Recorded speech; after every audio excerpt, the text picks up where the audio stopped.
Breaking news చూస్తున్న ముఖ్యమంత్రిగా చంద్రబాబు ప్రమాణ స్వీకారానికి సర్వం సిద్ధమైంది. మరికొద్ది గంటల్లోనే ఆరంభం కానున్న ప్రమాణ స్వీకార వేడుక కోసం కృష్ణా జిల్లా గన్నవరంలోని కేసరపల్లి గ్రామం సర్వాంగ సుందరంగా ముస్తాబైంది.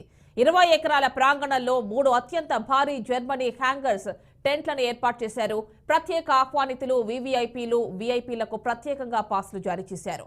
పార్టీ కార్యకర్తలు ప్రజలు భారీగా తరలివచ్చే అవకాశం ఉండటం వల్ల ప్రాంగణంలోనూ NH65 నంబర్ భారీ ఎల్ఈడీ స్క్రీన్లు ఏర్పాటు చేశారు. ఒక్కరోజు ముందుగానే సభాస్థలిలో ప్రమాణ స్వీకారోత్సవ ఏర్పాట్లు పూర్తయ్యాయి.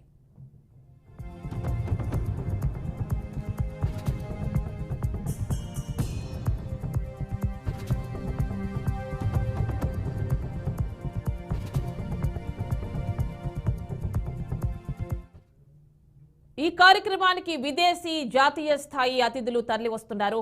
దాదాపు ఆశాకులత మంగళవారం రాత్రికి విజయవాడ చేరుకున్నారు. దీంతో ఇక్కడి హోటళ్లు అతిథులతో కలకళ్లాడుతున్నాయి. ఇక ఏర్పాట్ల విషయానికి వస్తే ప్రమాణ స్వీకార వేదికపై 60 మంది వరకు కూర్చునే అవకాశం ఉంది. ప్రధానమంత్రి మోడీ కోసం ప్రత్యేకంగా వేదికకు అత్యంత సమీపంలో గ్రీన్ రూమ్ ఏర్పాటు చేశారు. ప్రధాని మోడీతో పాటు హోంమంత్రి అమిత్ షా, నడ్డా, ఇతర కేంద్ర మంత్రులు కూడా ఈ గ్రీన్ రూమ్ కు చేరుకుంటారు. ముఖ్యమంత్రి కోసం ప్రత్యేకంగా గ్రీన్ రూమ్ ను ఏర్పాటు చేశారు. ముఖ్యమంత్రి గ్రీన్ రూమ్ పక్కనే వీవీఐపీల కోసం ఇంకో గ్రీన్ రూమ్ ఏర్పాటు చేశారు.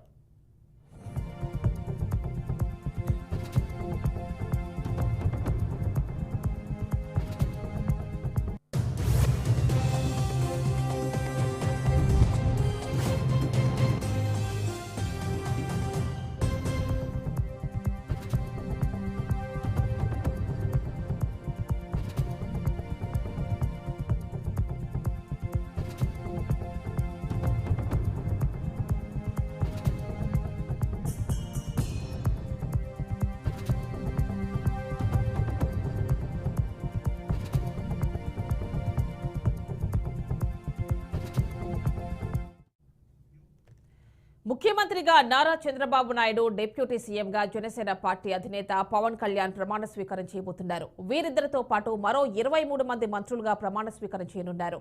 పవన్ సహా మొత్తం 24 మంది మంత్రుల జాబితాను విడుదల చేయగా కేబినెట్ లో ఒక స్థానాన్ని ఖాళీగా ఉంచారు. జనసేనకు 3, బీజేపీకి ఒక స్థానం కేటాయించారు. సీనియర్లకు యువతతో కొత్త మంత్రివర్గం ఉంది. ఆ వివరాలు ఇలా ఉన్నాయి.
ముఖ్యమంత్రిగా చంద్రబాబు ప్రమాణ స్వీకారానికి సర్వం సిద్ధమైంది. మరికొద్ది గంటల్లోనే ఆరంభం కానున్న ప్రమాణ స్వీకార వేడుక కోసం కృష్ణా జిల్లా గన్నవరంలోని కేసరపల్లి గ్రామం సర్వాంగ సుందరంగా ముస్తాబైంది.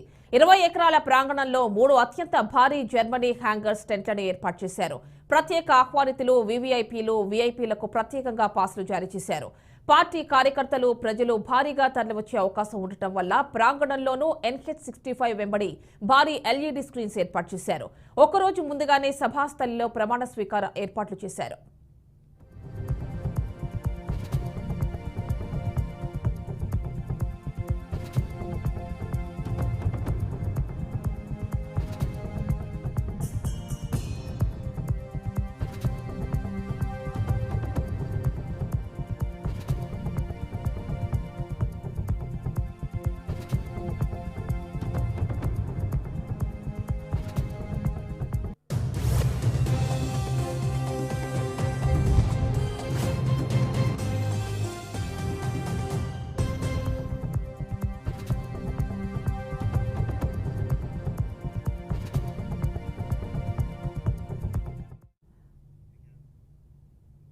ఇక ఈ రోజు ప్రమాణ స్వీకారానికి సంబంధించి పవన్ కళ్యాణ్ ఆయన నివాసం నుంచి ఇప్పుడే బయలుదేరినట్టుగా ఇన్ఫర్మేషన్ వస్తోంది. అక్కడ నుంచి మా కరెస్పాండెంట్ శ్రీనివాస్ మరిన్ని డీటెయిల్స్ అందిస్తారు. శ్రీనివాస్ చెప్పండి, పవన్ ఇప్పుడే ఆయన నివాసం నుంచి బయలుదేరినట్టు ఇన్ఫర్మేషన్ వస్తోంది, డీటెయిల్స్ ఇవ్వండి.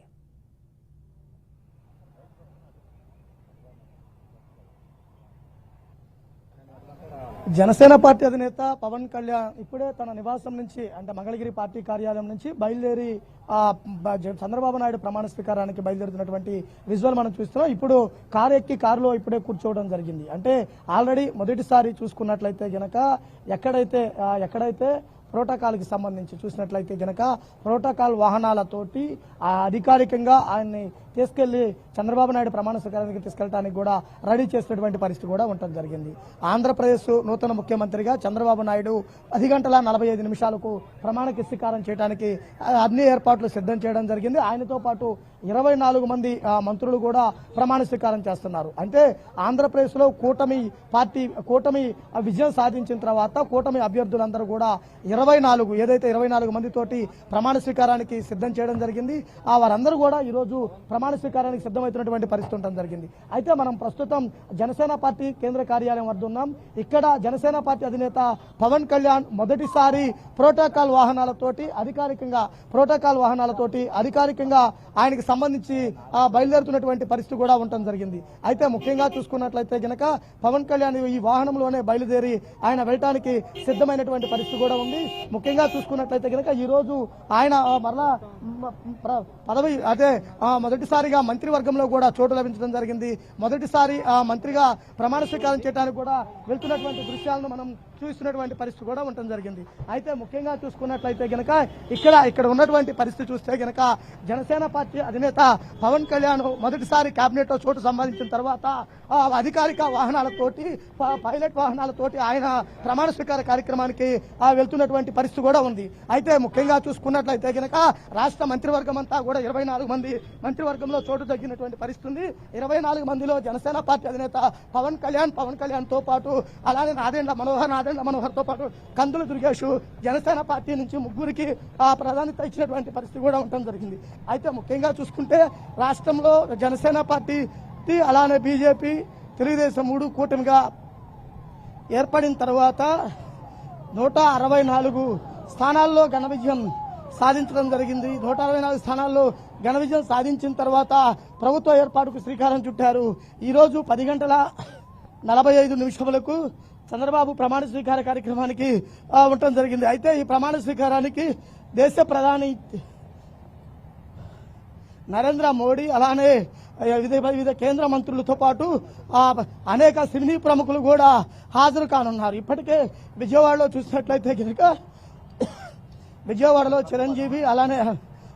చిరంజీవితో పాటు రజనీకాంత్ వీరందరూ కూడా చేరుకొని ఉన్నటువంటి పరిస్థితి కూడా ఉండటం జరిగింది.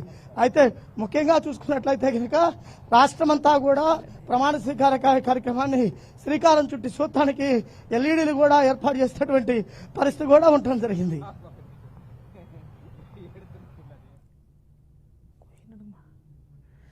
ఎస్ మనం చూస్తున్నాం మంగళగిరి పార్టీ ఆఫీస్ నుంచి పవన్ ఎక్స్క్లూజివ్ విజువల్స్ మనం బీఆర్కే న్యూస్ పై చూస్తున్నాం. మొదటిసారిగా మంత్రివర్గంలో మంత్రిగా ప్రమాణ స్వీకారం చేయబోతున్నారు. అది డిప్యూటీ సీఎం గానే వార్త కన్ఫర్మ్ అయిపోతోంది. ఇక ప్రోటోకాల్ వాహనాల్లో అధికారిక వాహనాల్లో ఆయన ప్రమాణ స్వీకార స్థలికి బయలుదేరి వెళ్లారు. ఆ విజువల్స్ ఇప్పటి వరకు మనం బీఆర్కే స్క్రీన్ పై ఎక్స్క్లూజివ్ గా చూసాం.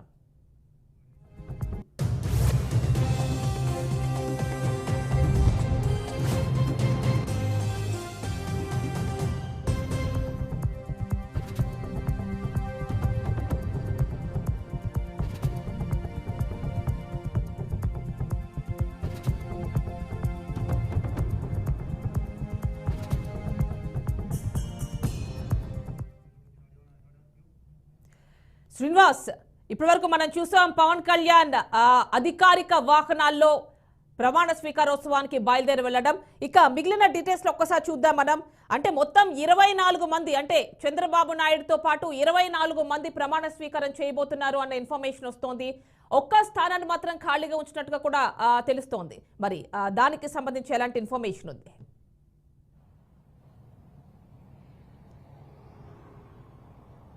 అంటే ముఖ్యంగా చూసినట్లయితే గనక ఈ రోజు చంద్రబాబు నాయుడుతో పాటు 24 మంది మంత్రులు ప్రమాణ స్వీకారానికి సిద్ధం చేయడం జరిగింది. వారికి అధికారికంగా వారికి ఇన్ఫర్మేషన్ కూడా ఇచ్చినటువంటి పరిస్థితి ఉండడం జరిగింది. అంటే రాత్రి లేట్ నైట్ ఈ లిస్టు ఖరారు కావడం జరిగింది.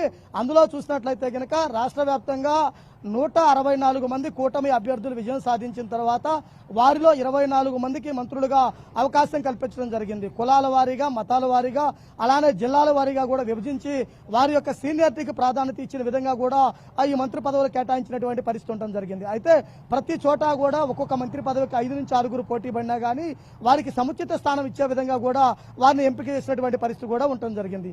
అయితే ముఖ్యంగా చూసుకుంటే జనసేన పార్టీ తరఫున 3, అలానే బీజేపీ పార్టీ తరఫున ఒకరికి అవకాశం కల్పించారు. వారిలో మొదటిగా చూస్తే జనసేన పార్టీ అధినేత పవన్ కళ్యాణ్ ఈ రోజు మొదటిసారిగా మంత్రిగా ప్రమాణ స్వీకారం చేయడానికి కొద్ది క్షణాల ముందే తన పార్టీ కార్యాలయం నుంచి అధికార వాహనాల్లో అంటే ప్రోటోకాల్ వాహనాల్లో ఆయన బయలుదేరి వెళ్ళటం మన విజువల్స్ చూసినటువంటి పరిస్థితి. అలా రెండో వ్యక్తి నాదెండ్ల మనోహర్ జనసేన పార్టీలో పొలిటికల్ అఫైర్స్ కమిటీ చైర్మన్ గా ఉన్నారు. ఆయనకి కూడా మంత్రి పదవి కన్ఫర్మ్ చేయడం జరిగింది. ఇక మూడో వ్యక్తి కందుల దుర్గేష్ తూర్పుగోదావరి జిల్లా జనసేన పార్టీ అధ్యక్షుడిగా ఉన్నారు. ఆయనకి పశ్చిమ గోదావరి జిల్లా నిడదవోలులో పోటీ చేసి విజయం సాధించారు. ఆయన కూడా మంత్రి పదవి వరించినటువంటి పరిస్థితి ఉండడం జరిగింది. ఇక బీజేపీ పార్టీ తరఫున ఏకైకంగా సత్యకుమార్ ని ఎన్నుకోవడం జరిగింది. సత్యకుమార్ పార్టీలో సీనియర్ నేతగా ఉన్నారు. అలానే కేంద్ర రాజకీయాలు, కేంద్ర బీజేపీ పార్టీ కేంద్ర వ్యవహారాలు కూడా అంతకుముందు నడిపినటువంటి పరిస్థితి ఉంది. పార్టీలో కార్యదర్శిగా ఉన్న నేపథ్యంలో ఆయనకు మంత్రి పదవిని కేటాయించినటువంటి పరిస్థితి కూడా ఉండడం జరిగింది. ఇలా చూసుకున్నట్లయితే గనక కూటమిలో ఉన్నటువంటి పార్టీలకు జనసేన, బీజేపీకి 4 స్థానాలు కేటాయించారు. అలానే తెలుగుదేశం పార్టీకి సంబంధించి 20 మందికి మంత్రి పదవులు ఇచ్చినటువంటి పరిస్థితి కూడా ఉండటం జరిగింది. 20 మందిలో ప్రధానంగా చూసుకున్నట్లయితే కనుక యువనేతగా ఉన్నటువంటి నారా లోకేష్ మంగళగిరి నుంచి 90,000 మెజార్టీతో విజయం సాధించారు. ఆయనకు కూడా మంత్రివర్గంలో స్థానం లభించడం జరిగింది. ఆ తర్వాత ఉమ్మడి గుంటూరు జిల్లాలో రేపల్లి నుంచి ప్రాతినిధ్యం వహిస్తున్నటువంటి బీసీ సామాజిక వర్గానికి చెందినటువంటి అనగాని సత్యప్రసాద్ కు మంత్రి పదవి కేటాయించారు. అనగాని సత్యప్రసాద్ మొదటిసారి మంత్రిగా ప్రమాణ స్వీకారం చేయనున్నారు. అంటే గతంలోనే 2 సార్లు విజయం సాధించారు. ఇప్పుడు 3వ విజయం సాధించిన తర్వాత ఆయనకి బీసీ కోటాలో మంత్రి పదవి ఇచ్చినటువంటి పరిస్థితి ఉండడం జరిగింది. అలానే కృష్ణా జిల్లాలో చూసుకున్నట్లయితే కనుక కృష్ణా జిల్లాలో సీనియర్ నేతగా ఉన్నటువంటి కొల్లు రవీంద్ర, యువకుడు, ఉత్సాహవంతుడు, గతంలో మంత్రి పదవి బీసీ సంక్షేమ శాఖ మంత్రిగా చేసినటువంటి కొల్లు రవీంద్రకు మరోమారు మంత్రి పదవి వచ్చినటువంటి పరిస్థితి ఉండడం జరిగింది. అలానే కృష్ణా జిల్లాలో మరో బీసీ నేత కొలుసు పార్థసారథి ఎన్నికలకు ముందు వరకు వైసీపీలో ఉన్నారు. ఎన్నికలకు ముందు పార్టీకి రిజైన్ చేసి ఆయన తెలుగుదేశం పార్టీలో రావడం జరిగింది. ఆయనకి ఇక్కడ కూడా మరలా మంత్రి పదవి వరించినటువంటి పరిస్థితి కూడా ఉండడం జరిగింది. ఇక అలానే చూసుకున్నట్లయితే గనక అనంతపురం జిల్లా నుంచి పయ్యావుల కేశవ్ కు అతనికి మంత్రి పదవి ఇవ్వడం జరిగింది. అలానే నెల్లూరు జిల్లాలో నారాయణ అంటే కాపు సామాజిక వర్గానికి చెందినటువంటి నారాయణతో పాటు సీనియర్ నేతగా ఉన్నటువంటి ఆనం నారాయణ రెడ్డికి నెల్లూరు జిల్లా నుంచి మంత్రి పదవి ఇచ్చినటువంటి పరిస్థితి కూడా ఉండడం జరిగింది. అలానే ప్రకాశం జిల్లాలో చూసుకున్నట్లయితే కనుక 2 మంత్రి పదవులు లభించడం జరిగింది. వానిలో ఒకటి గొట్టిపాటి రవి, రెండోది బాలా వీరాంజనేయులు. ఈ ఇద్దరికి కూడా ప్రకాశం జిల్లా నుంచి ప్రాతినిధ్యం ఇచ్చినటువంటి పరిస్థితి ఉండడం జరిగింది. ఇక ముఖ్యంగా చూసుకున్నట్లయితే గనక గోదావరి జిల్లాలు, విశాఖపట్నం ఈ ప్రాంతాల్లో చూసుకున్నట్లయితే గనక పార్టీకి వీర విధేయులుగా ఉండి పార్టీలో కష్టపడి పనిచేసిన వారికి పదవులు ఇచ్చినటువంటి పరిస్థితి కూడా స్పష్టంగా కనపడుతున్నటువంటి